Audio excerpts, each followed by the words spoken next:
Hello， 大家好，歡迎嚟到世界盃乒乓波男子單打決賽嘅現場。我係今集嘅旁述，大家可以叫阿 Lee。係冇錯，我回歸了，翻嚟現場啦。冇錯，我哋今次會喺澳門銀河綜藝館隔籬島嘅香港某間體育館進行世界矚目嘅比賽啊！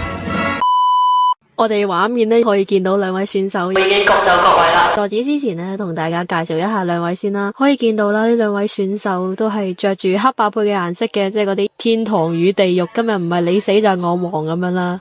好啦，比賽正式開始。首先發球方就係由 Jack Wong，佢開咗一個睇落去好普通但係好有殺傷力嘅波。呢個波呢啱啱落到 Sammy Wong 嘅反手位，哇！一嚟就打高波啦。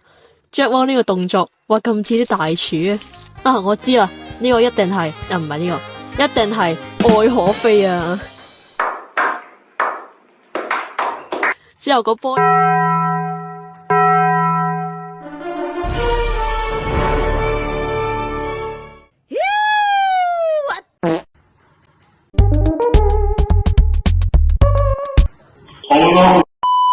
個時候我哋可以見到啦，佢嘅比分係3-1，點解呢？因為我遲咗錄，係。咦 ，Jack Wong 究竟喺度諗緊啲咩呢？睇下佢開咩波先。做你又做錯，錯你又唔認，認你又唔改，改你又唔服你又唔講，咁我點啊？不過呢，失敗係成功嘅。兩頭殺！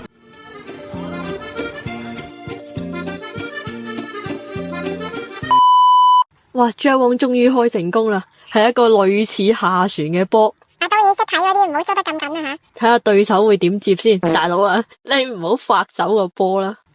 係咪因為 Jack Wong 呢個波呢下旋太勁啦，你發唔到，所以好嬲啊？係啊，同埋因為呢個世界盃呢成本太低，人手短缺，所以我哋係要自己執波嘅。喺選手執波嘅同時啦，我哋可以望下呢個裁判。其實我都唔知點解佢咁激動啊！我從來未見過咁激動、咁投入嘅裁判嘅。呢個係時候應該要 loop 多幾下，係 loop 多幾下。Sammy Wong 選手翻到嚟啦，大佬啊，而家唔係打羽毛球啊，即係你執個波，你已經忘記咗自己係打乒乓波定羽毛球。好咯。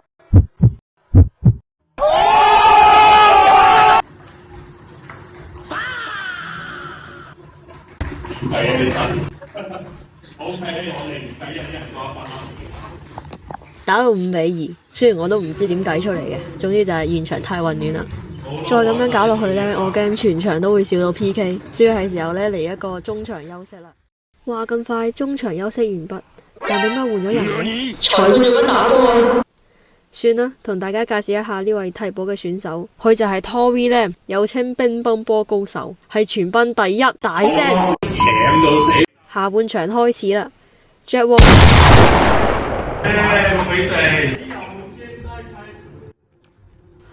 竟然開咗個下旋，側切劈牆中白邊，史上最精彩嘅一球啊！呢場比賽真係越嚟越有專業級水準啊！喂 Tori， 你做乜叫人記分啊？人哋只係行過俾面睇下你咋。呢個時候可以見到 Tori 奮力跳起救波，個波。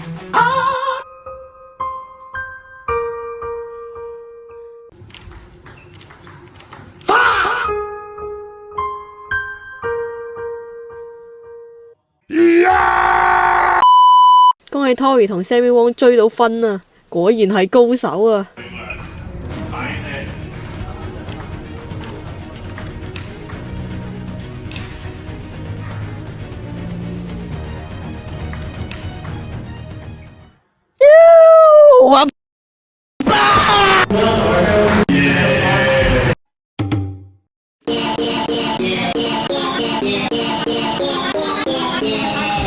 鉗到死！骗！来，偷袭！我69岁的老同志，这好吗？这不好。啊！